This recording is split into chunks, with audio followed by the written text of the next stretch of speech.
This podcast is brought to you by the Islamic Center and NYU. For more information, visit our website at www.icnyu.org. أعوذ بالله من الشيطان الرجيم بسم الله الرحمن الرحيم وبه نستعين والصلاة والسلام على سيدنا ونبينا وحبيب قلوبنا والشفيع نفوسنا بالقاسم محمد وعلى أهل بيته الطيبين الطاهرين اللهم صل وسلم على محمد وآل محمد. For today's discussion, inshallah, since we wrapped up last week, my apologies, I wasn't here in person, I was not feeling well. We finished up our series entitled The Eye and Spirituality, where we define the soul and different factors to consider in terms of cultivation of the soul. And last week we concluded with a couple of sort of practical things, tangible things that we can do in order to allow for growth of the soul. But that since today we're approaching the end of the semester and finals, to speak to a really lengthy, or a portion of a very lengthy, but very as well beautiful tradition, a hadith, a conversation from Imam Ali ibn Abi Talib, between Imam Ali ibn Abi Talib alayhi salam to his companion Kumail ibn Ziyad. To give a little bit of context, first of all, Ali, of course, like we know, the successor to prophetic knowledge and divine wisdom, is in the company of his companion and close confidant, Kumail ibn Ziyad. Of course, the same Kumail who narrates Dua Kumail, the supplication that we recite on Thursday nights in Shi'i tradition. But in addition to that, Kumail was exposed to a lot of very sacred teachings, so to say, of Imam Ali alayhi salam. One of these important conversations that he narrates is this, which I want to speak to this evening, a virtual long sort of piece of advice that Ali alayhi salam offers to Kumail, and I'll read to you the context of the narration and then we'll go through a couple of lines.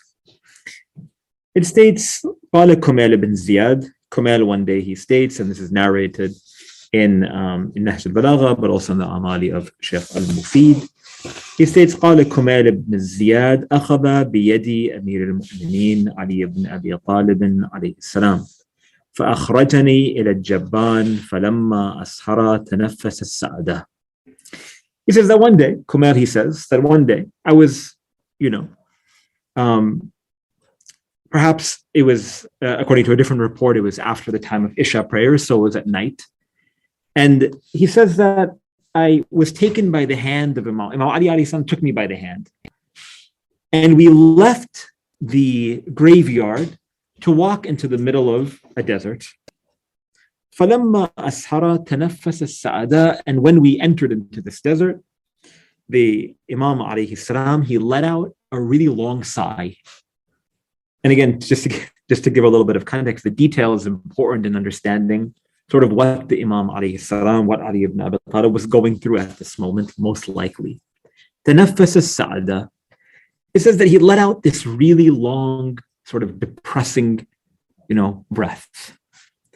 And then he stated, ثم قال يا كميل بن الزياد إن هذه القلوب أوعية فخيرها أوعاها.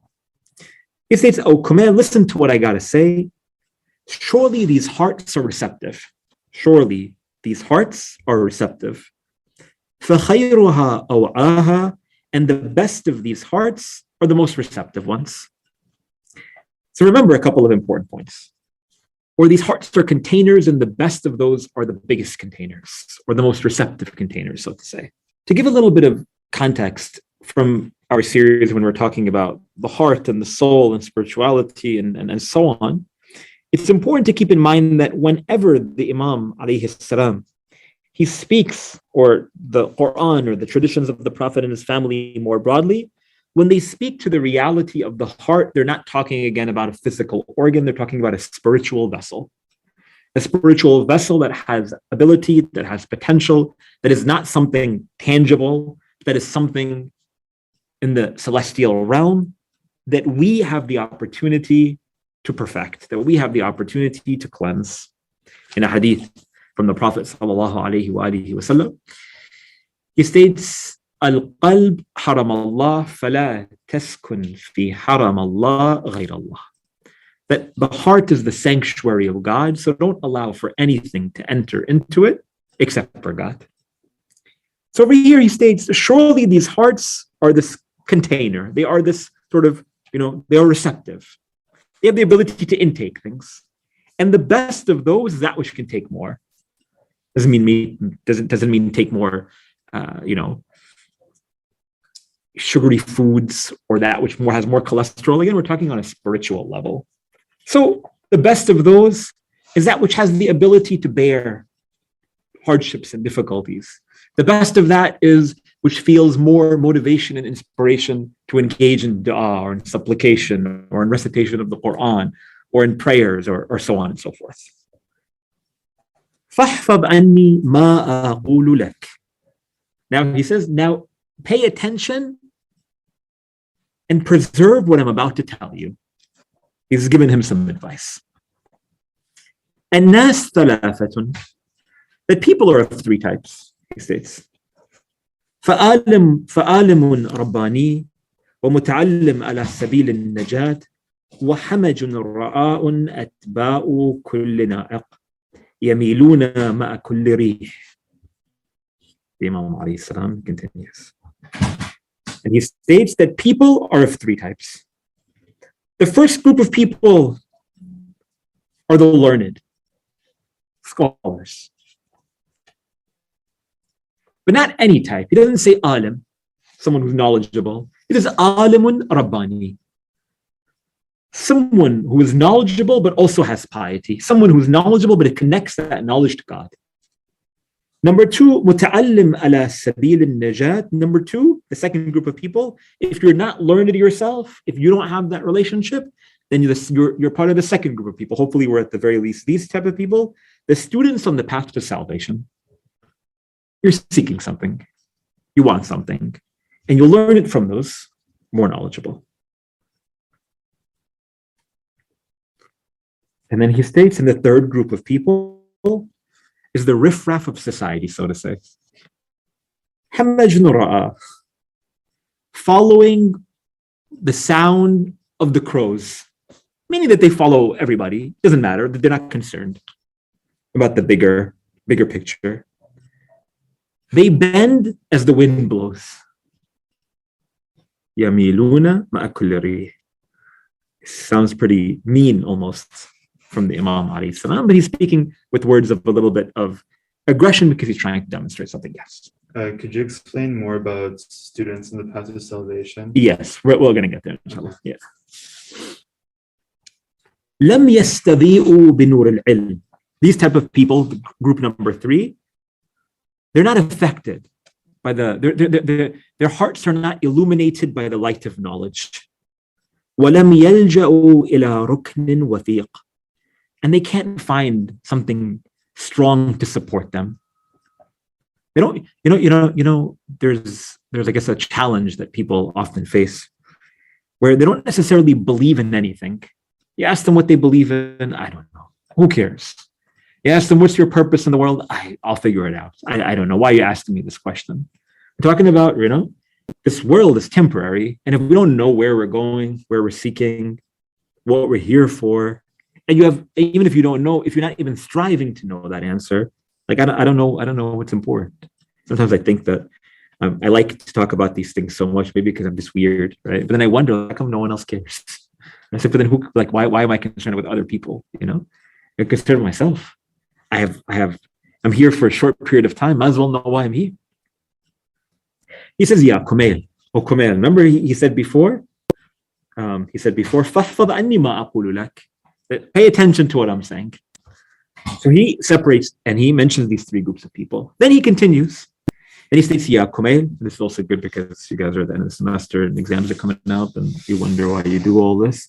"Ya Kumail, al-ilmu khayrun min al-mal." Knowledge is better than wealth. Why are people so concerned with wealth? Al-ilmu yahrusuka wa anta tahrusu al-mal. Very nice line.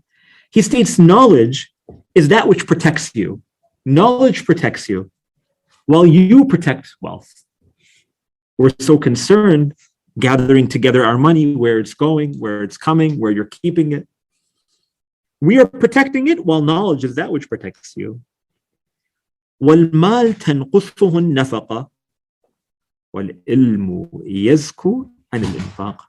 With wealth, the minute that you buy something, you lose that money, right? You don't get it back. If you buy something as small or as simple as a cup of coffee, or if you buy a home, you're not going to get that money back. It's gone. While when you utilize knowledge, your knowledge increases, right?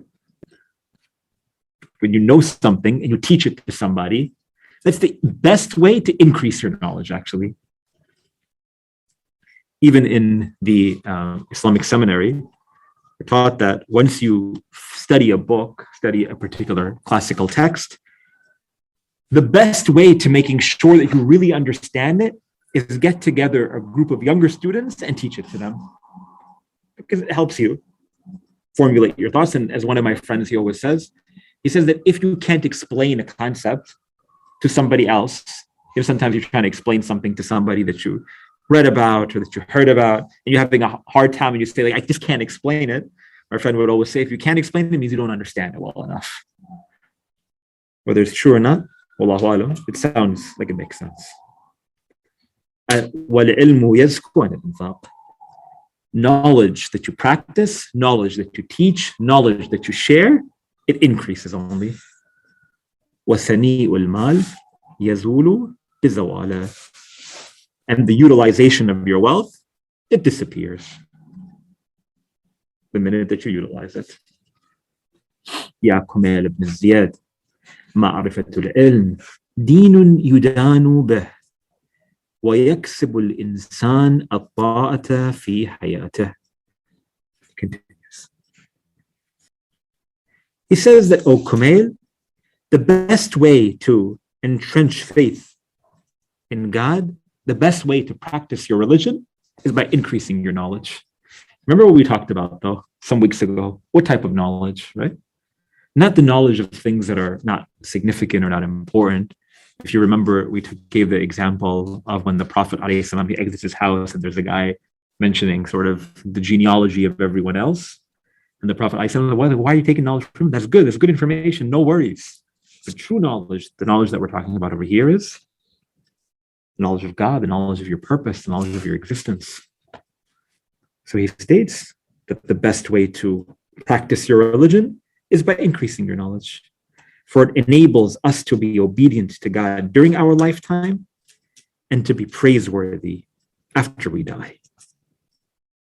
يَكْسِبُ الْإِنسَانَ الطَّاعَةَ فِي حَيَاتِهِ. In this world, we know our responsibility. Once you know God, once you know yourself, you know what you're living for. وَجَمِيلُ الْأُحْدُوثَةِ بَعْدَ وَفَاتِهِ. And you will be praised, and you have a legacy after you die for the one who's knowledgeable, because you share that, right?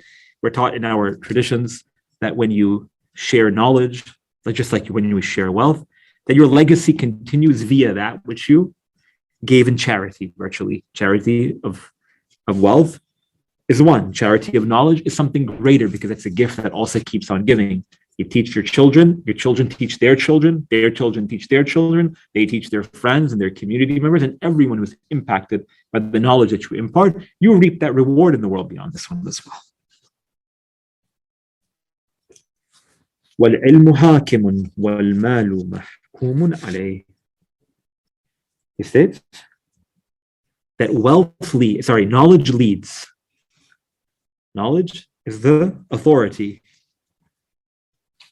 while wealth is that which we try to protect with our own authority.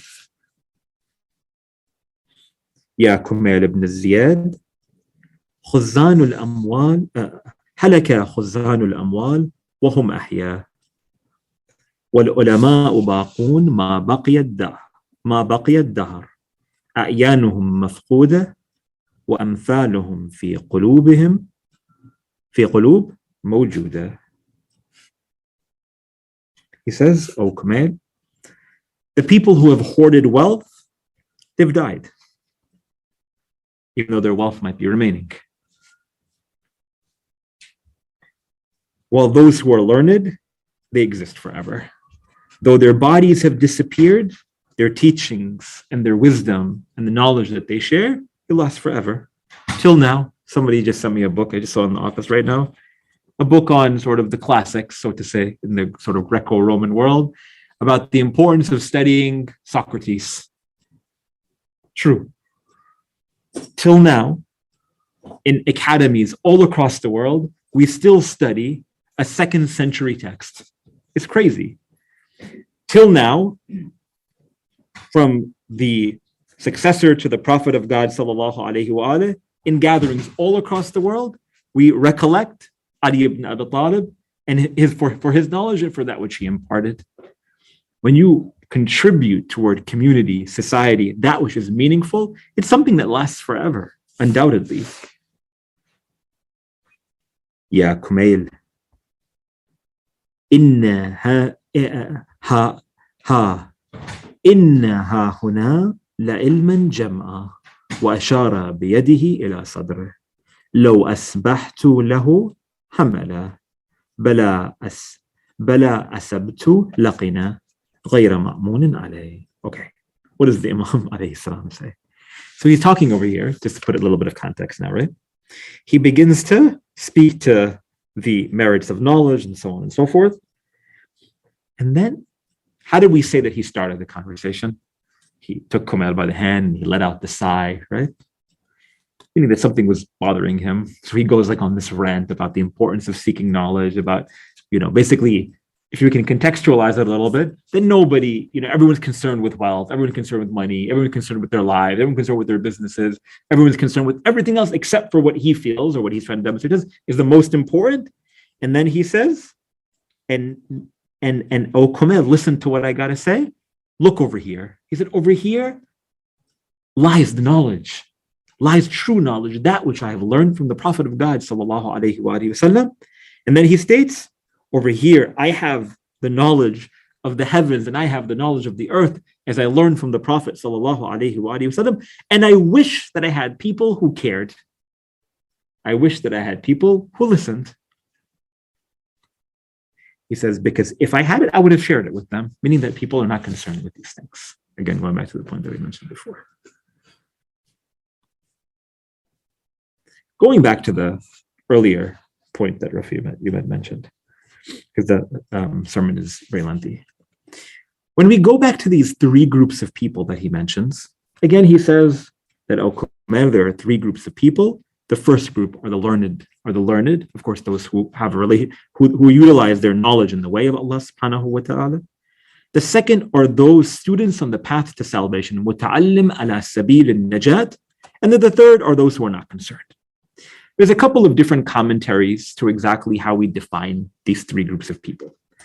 Some would say that it's contextual, right, to that particular time period, that Ali alayhi salam was speaking toward, the people that he was dealing with at that time.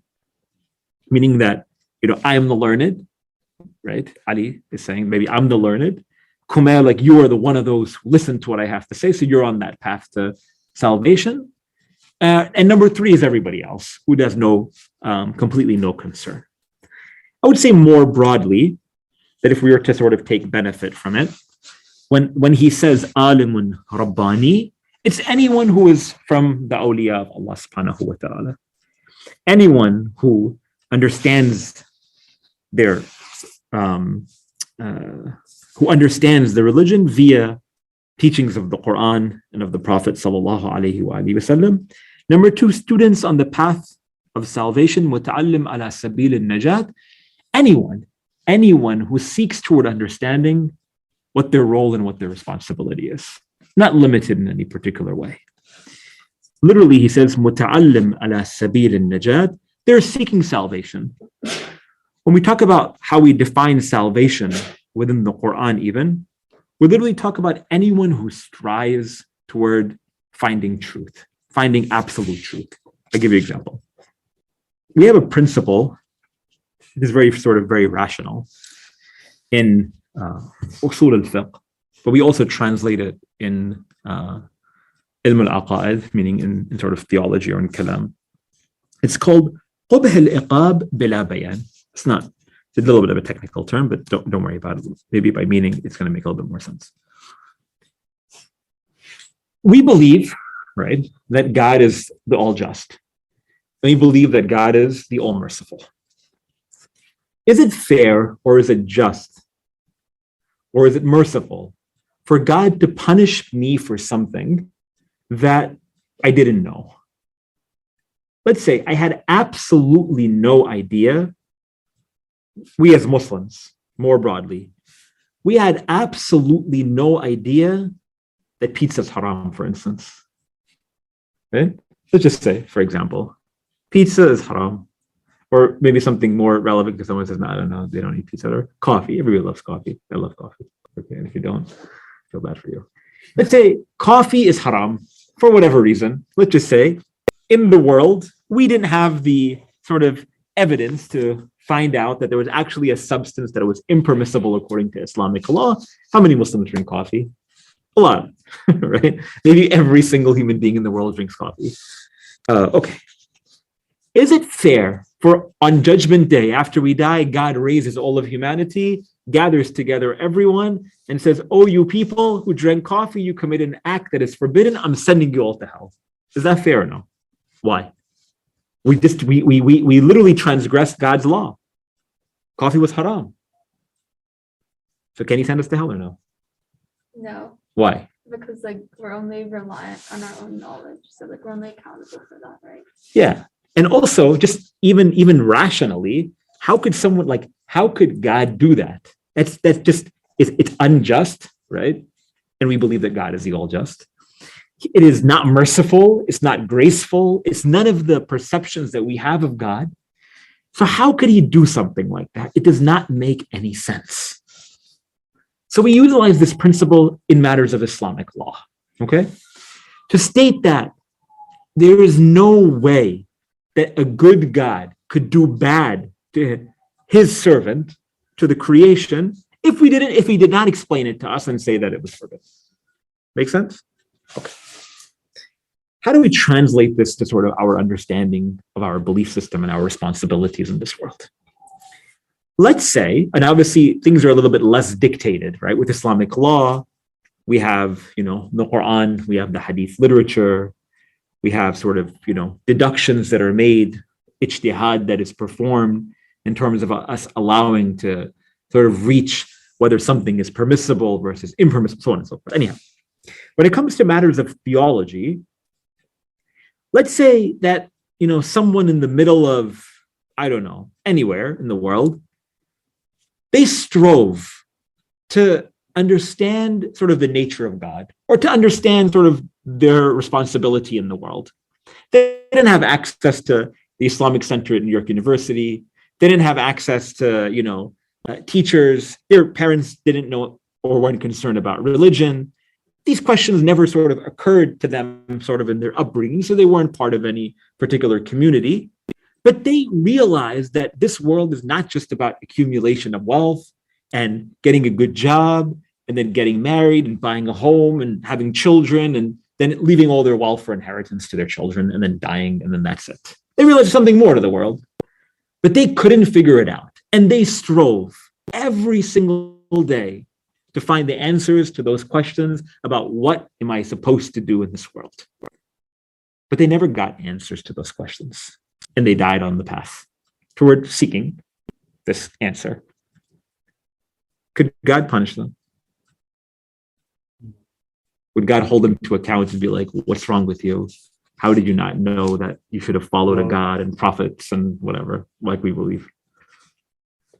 Well, you can hold them to account just based on what they were exposed to and what they knew. It's like saying, for example, like a family in like the north of Greenland who all they know is like snow and like fishing and like fur coats and whatnot, and like whatever traditions that have been passed on like from generation to generation, but have had like no exposure to like religion or monotheism whatsoever. Like you can't judge someone like that or a group of people like that on the same basis. Of course, someone has had the same like exposure. Yeah, like a different exposure. I mean, But because that individual, maybe this individual in the north of Greenland, for instance, has been seeking towards finding the answer to that question, isn't that something praiseworthy? Right? Yeah. Is that fair to say or no? Yeah. Right? They meet somebody's, at least they realize that there's a bigger question. And they made the effort. And they made that effort toward finding those questions, finding answers to those sort of innate existential questions, like we like to say, is what it means to be muta'allim ala sabil al-najah, to be the student on the path towards salvation. Because at the end of the day, even if I had my entire religion wrong, if we are all wrong about this, there's something, Rafi, you probably know better, was Pascal's wager. What? There's like a famous philosopher or something like that who says that, I think it's called Pascal's wager. Look it up, if I'm not mistaken, when you get a moment. Basically, this guy, are you familiar with it? I've like heard of it. You heard the but phrase? I don't really remember. Okay, if I'm not mistaken, this guy, this philosopher, if I'm not mistaken, his name is Pascal. I could very well be wrong about the name, who says that there are two different sort of approaches you can take. One is that you live your life, right? Do the best that you can, and you deal with it. Right? I've thought about this before. Yeah. Or on the flip side, there's, you live your life and you practice sort of the faith. You believe in a God, because even if there is no God, at least I'm taking the wager and say that if there is one, and there is an afterlife, then at least, I'll get paradise. In fact, a guy, he comes to Imam Jaffer as-Sadiq alayhi salam one day, and he says, "Oh, grandson," or "Oh, Jaffer, like, how do you know that your religion is the truth?" In fact, he was famous for sort of debating a lot of, people who just completely neglected and rejected God, and in Medina and so on. And this particular guy used to always come to Imam Jaffer and give him a hard time. So one day, in order to respond to him, he tells him, he's like, you know what? Maybe you're right. Maybe there's no God, there's no heaven, there's no hell, there's no afterlife, there's nothing. He said, why are you bothering me about what I believe though? Right? He said, because if you're wrong, if you're right, we're both, we both die, we both enter into nothingness. And at the very least, I wasted a couple of minutes of my day in meditating, right? In our language, he didn't actually say that. He's like, I pray, I fasted during the month of Ramadan, whatever, it made me feel good in this world. He said, if you're right, then we both go to the same place. But if you're wrong and I'm right, and there is a God and there is an afterlife, you enter into, divine inferno, right? And I enter into divine paradise. So isn't eternal paradise worth taking the wager, so to say, taking the bet that there is a world beyond this one? This is sort of very polemical, yeah. Right? But this is just the way that he responds, and it's known as Pascal's wager, I guess, in sort of Western philosophy and whatnot. Anyhow, what I'm trying to say is, or what the Imam alayhi salam is mentioning over here, is that be one of these first two groups of people. Ask yourself those questions and realize sort of the merit of knowledge as an opportunity for us to potentially be or seek answers to those sort of deep existential questions. And then, as the Imam alayhi salam says in this line, he says, over here, I have that knowledge. Come and take from me. Come and learn from me. Recite the Qur'an. Read the ahadith of the Prophet. Read the ahadith of Ali alayhi salam and his family. He says, but there's nobody who wants to take my knowledge. Nobody. مستعملا آلة الدين للدنيا ومستظهرا بنعم الله على عباده. And he continues, without getting into detail. Again, the idea is that keep in mind that every day and every opportunity and every experience is meant to be sort of another stepping stone in this path toward increasing our knowledge of all things. As the Prophet sallallahu alaihi wasallam, he would always make a dua after the Isha prayers. According to the hadith, he would state, "Oh Allah, show me things the way they really are. Show me things the way they really are. Show me the truth behind all of this. Show me the purpose behind all of this." Imam Zainul Abidin, alayhi salam, fourth Imam, he would go into the state of prostration also after Isha prayers, maybe symbolic for before he would go to sleep or something like that. And he would say, "Oh Allah, increase me in my certainty." And it is said that one day a group of his companions, they would hear him, sort of uttering these lines. They would say, like, "You are Ali ibn Hussein, like, How are you already not certain in God? You know, and he responded. He stated that certainty has 10 levels, and every level has 10 levels, and every level of those has 10 levels, meaning that there's always an opportunity for more growth, for more knowledge, for more realization again of the reality of this world that we live in. Yes, I agree with that, but like, doesn't that also mean that the first group and the second group of people are interchangeable? So even if you're knowledgeable and pious, couldn't you also be like a student on the path to salvation, because there's always more to learn and always, of course. Like, I mean, just because you're knowledgeable doesn't mean that you're going to stop right there and say, okay, I'm knowledgeable and I believe in God. Like, this is it. Like, of course, lifelong journey. Yeah. They probably they're shifting between stage 2 and 1, and consistently you feed the dough, like we like to say, sort of circular process of continuing growth. Again, like the way that it could be understood as well is, if we read it in the first way, is that Alamun Rabbani is specific toward the sort of infallible personalities, right? Meaning the prophets and the Imams of Ahlul Bayt, and that's it. There's nobody else. Everyone else falls into group number 2. But like we know, even in that group, there's also an opportunity for more growth, right? But in what realm, God knows, right? We don't know. We don't know when they mention certainty, like where is ours? Where is ours and where is theirs? You know? Wallahu alam. Alhamdulillah Rabbil Alameen. Wa sallallahu ala Muhammadin wa alihi at-tayyibin at-tahirin. If you would like to listen to more, please donate to www.icnyu.org/donate. For more of our virtual programs, go to www.icnyu.org/classes. If you have any questions, email us at info@icnyu.org.